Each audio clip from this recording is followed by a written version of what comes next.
Hi hello ನಮಸ್ಕಾರ ಸ್ನೇಹಿತರೆ, ಟಿವಿಗೆ ನಿಮ್ಮೆಲ್ಲರಿಗೆ ಸ್ವಾಗತ. ಸ್ಟಾರ್ ಸ್ವರ್ಣವಾಹಿನಿಯ ಜನಪ್ರಿಯ ಧಾರಾವಾಹಿಯಾಗಿರುವ ಆಸೆ ಧಾರಾವಾಹಿಯಲ್ಲಿ ಇತ್ತೀಚೆಗೆ ಶ್ರುತಿ ಪಾತ್ರವು ಬದಲಾವಣೆಯನ್ನ ಕಂಡಿತು. ಶ್ರುತಿ ಪಾತ್ರವನ್ನು ಈ ಹಿಂದೆ ಇಂಚರ ಜೋಶಿ ಅವರು ಅಚ್ಚುಕಟ್ಟಾಗಿ ನಿರ್ವಹಿಸಿಕೊಂಡು ಹೋಗಿದ್ದರು. ಕಾರಣಾಂತರಗಳಿಂದ ಅವರು ಧಾರಾವಾಹಿಯಿಂದ ಹೊರಬಂದ ಕಾರಣಕ್ಕಾಗಿ ಬೇರೊಬ್ಬ ನಟಿಯ ಆಗಮನ ಆಸೆ ಧಾರಾವಾಹಿಯಲ್ಲಿ ಆಯಿತು.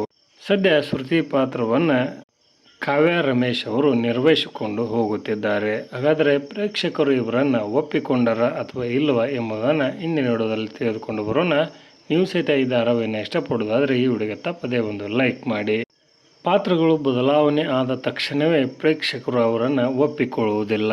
ಅದೇ ರೀತಿಯಾಗಿ ಇಂಚರ ಜೋಶಿ ಅವರ ಬದಲಾಗಿ ಬಂದ ಕಾವ್ಯ ರಮೇಶ್ ಅವರನ್ನು ಪ್ರೇಕ್ಷಕರು ಸಹಿತ ಇನ್ನೂ ಸಂಪೂರ್ಣವಾಗಿ ಒಪ್ಪಿಕೊಳ್ಳುತ್ತಿಲ್ಲ. ಅವರ ಹಾಗೆ ಇವರು ಇಲ್ಲ, ಅವರ ಹಾಗೆ ಇವರು ಆಕ್ಟಿವ್ ಇಲ್ಲ ಎಂಬ ಮಾತುಗಳು ಕೇಳಿ ಬರುತ್ತಲಿವೆ.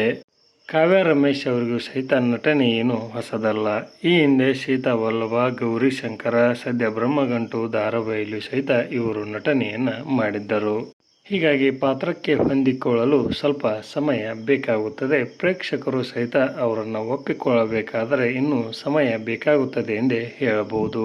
ಕಾವ್ಯ ರಮೇಶ್ ಅವರ ನಟನೆ ಹೇಗಿದೆ ಎಂಬುದನ್ನು ತಪ್ಪದೇ ಕಮೆಂಟ್ ಬಾಕ್ಸಲ್ಲಿ ತಿಳಿಸಿ. ಧನ್ಯವಾದಗಳು, ನಮಸ್ಕಾರ.